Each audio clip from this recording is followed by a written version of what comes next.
We're now 9 stages into the 100th edition of the Giro d'Italia.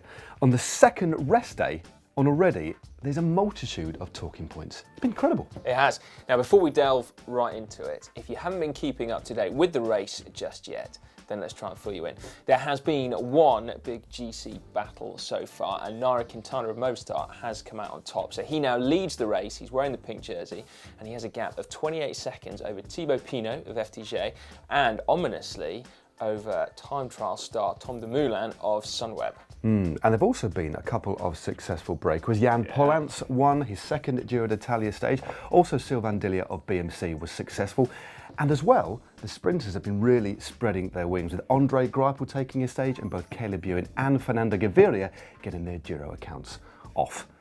But what are the main 5 talking points? There's plenty of them, isn't there? Well, there's 5.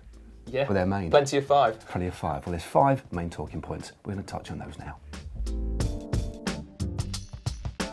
Yesterday's stage that finished on the tough climb of Blockhouse was notable for 2 things. Firstly, the fantastic, aggressive racing that we were treated to.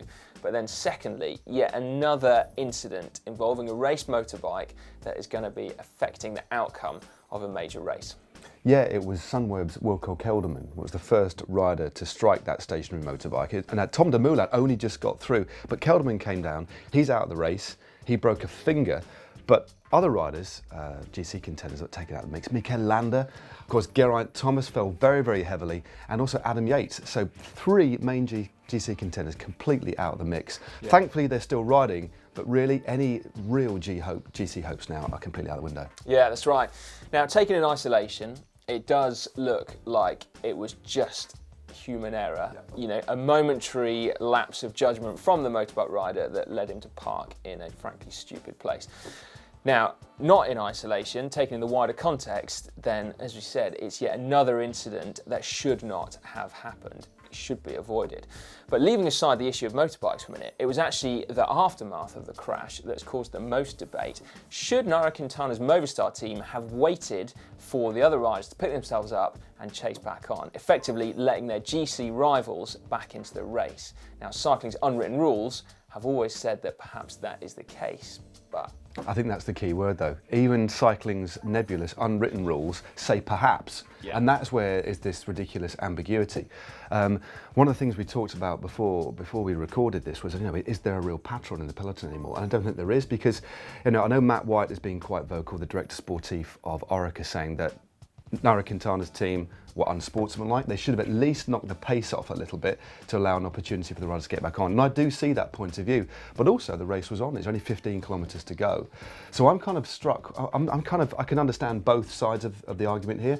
But as we talked about before, there needs to be someone strong enough within the bunch or a direct sportif to represent the riders, to make those calls, because otherwise all we're going to be doing is looking back on it and looking at it in retrospect.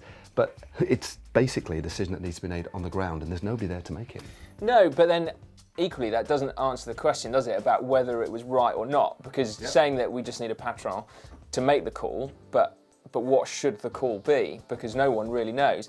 Now, Team Sky were notable in that they did not say that Movistar should have waited, so, you know, they're not complaining. They think it was part of the race.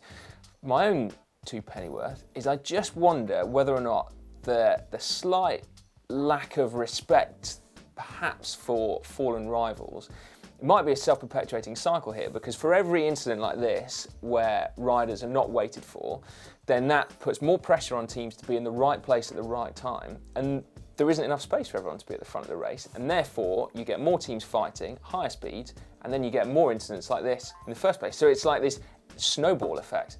So maybe actually this is a wake-up call, and teams should be a bit like, all right, maybe we knock it off. Yeah, so we need to go back to unwritten rules, basically. Yeah, maybe we should just write the rules. Yeah, let's do that. Or sort this out once and for all. Or we just actually get a new Patron. We could do an audition for the Patron of the Peloton right here on GCN. I like that idea. Who's the Patron? Qui est le patron? Hello and welcome to the first ever episode of GCN's Peloton Patron, the game show where you decide who becomes the Peloton's Patron. For consideration of candidature of Peloton Patron, how about Marcel Kittel, beautiful hair? How about Tom Dumoulin with that chiseled jaw? And one of the most outspoken riders in the peloton of the modern era, Mark Cavendish. What do you reckon? That's right. Ultimately, you decide. The vote is yours. Peloton, Patron. So, who is looking good out of the GC contenders after the big shake-up at Blockhouse? Well, obviously, Nairo Quintana, but let's put him to one side because really he was expected to take the win there. But I've been impressed, no end, by the composure shown by Tom Dumoulin. The way he rode that climb, clearly riding to power. We know that's the way he rides. Didn't panic. Didn't jump around because, of course, there was a lot of explosivity when Quintana attacked and even Nibali went and also Thibaut Pinot. But he rode his own race and ended up only 25 seconds behind at the end, only narrowly being beaten for those valuable time bonuses by Thibaut Pinot. And interestingly, even the director sportif of Nairo Quintana's team, Mobistar, has said he expects Dumoulin to be in pink after the first time trial. So for me, Dumoulin has impressed the most and looks to still have a lot to give. Yeah, don't brush Thibaut Pinot aside though, because that was a really, really cracking ride yesterday. Yeah, he seemed as excited as I was, in fact, which is probably not all that good if you are trying to conserve your energies, but nevertheless, you know, exciting racing from Thibaut Pinot.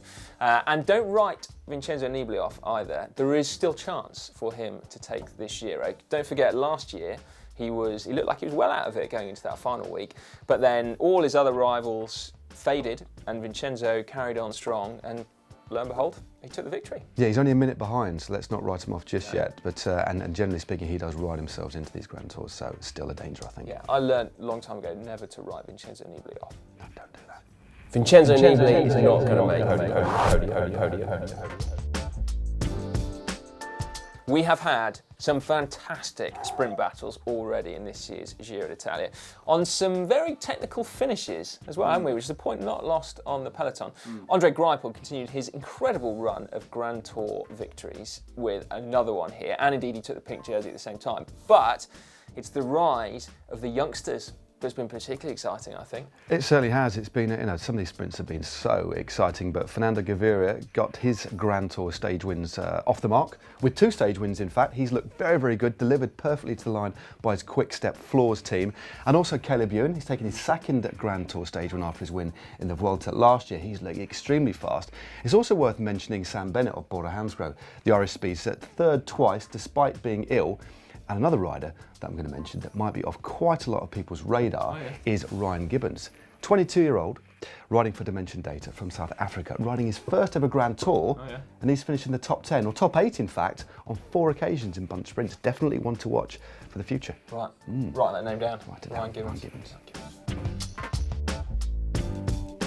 Now, although we expected the Maglia Rosa to change hands at the top of the brutal Blockhouse climb, I don't think Bob Jongels, who was 6th overall last year, remember, and best young rider, expected to concede 3.5 minutes. No. So he's going to be a little bit disappointed, although we still got a lot of racing to go. Another rider who surprisingly lost with just under 3 minutes, 2:46 I think it was Stephen Kruijswijk, of course, the pink jersey wearer last year, and had it been for one crash, may have even won the Giro last year. So not a great start for him. And also TJ Van Garderen, who lost nearly 3 3/4 minutes. Obviously not riding the Tour de France this year and focusing solely on the Giro. Not the most auspicious start for his really GC wasn't, was hopes it? by TJ, no. No, the one thing that might go in those guys' favour actually was the fact that yesterday was it's not a unique stage necessarily, but it's completely flat, wasn't it, until that final climb, and it followed a number of completely flat stages. And so often you do get some surprising results on those days because some riders just can't adjust from riding at 50k an hour all day to then suddenly putting out big power at really, really slow speeds. And so it all is not lost for those guys. No, definitely not. But It's just going to make it hard, isn't it? It's a lot of chasing to do, that's all. Well, yeah, let's face it, losing 3.5 minutes to Quintana is not good. But I'm also quite interested to know what's going to happen to Adam Yates and Geraint Thomas. Yeah. Because obviously they're not, they're 4 and a bit minutes and 5 minutes down.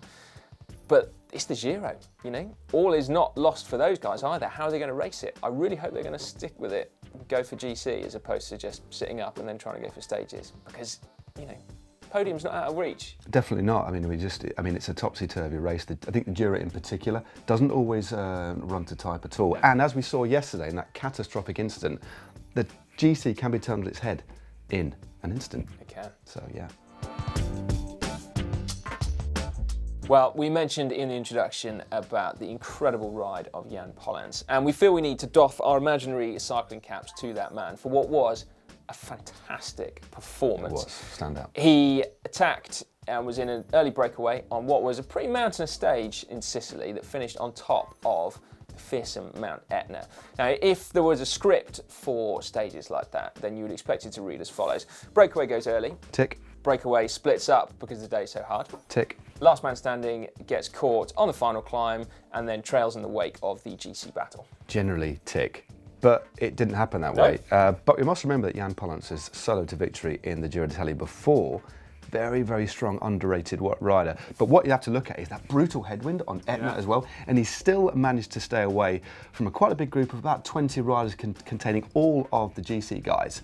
But just take a look at these stats here. This is Dario Cataldo from Astana's Power Stats, and also Michael Woods of Cannondale. 358 watts for Woods, and I think it's 368 for Cataldo. Yeah, more than that, 385. 385, sorry. But what must Pollance have been putting out? Mightily impressive, really brave, tenacious ride by him. I was actually outside the team Sky Bus, and I could hear some really complimentary comments coming out. I think it was Dave Brailsford saying that is just a brave, brave ride by Pollance. Yeah. And he rode himself into the mountain jersey as well. Yeah, I was really surprised, because I saw that big bunch finish, and I was like, well, obviously, it was a headwind, so it must have been pretty cruisy in the group, but no one could attack. And then you see those power numbers, 6 watts per kilo to sit in a group. Yeah. Those guys were all working super hard on that climb. So yeah, Big ride. fair play. I'm going to doff my cap again. Got him. Imaginary doff. That's 4 doffs. Right then, we've got 12 stages to go. It feels like the Giro is almost just getting going now, isn't it, with the battling to come in the mountains. Make sure you let us know what you think in the comment section down below, particularly about the whole should you wait, shouldn't you situation. I think that's going to run and run. It's definitely one worth talking about, isn't it, and debating. Exactly, that's right. And then in the meantime, do make sure you subscribe to GCN. Firstly, so you don't miss any more of our Giro content. We've got loads still to come. And then, if you fancy some more, click just down there, and we've got Matt showing you around the Bahrain Merida team bus. We have, and also if you click just down here, we've got Lasty looking at some of the top bits of tech from this year's Giro d'Italia. Some good tech. There is some great tech. A lot of pink stuff.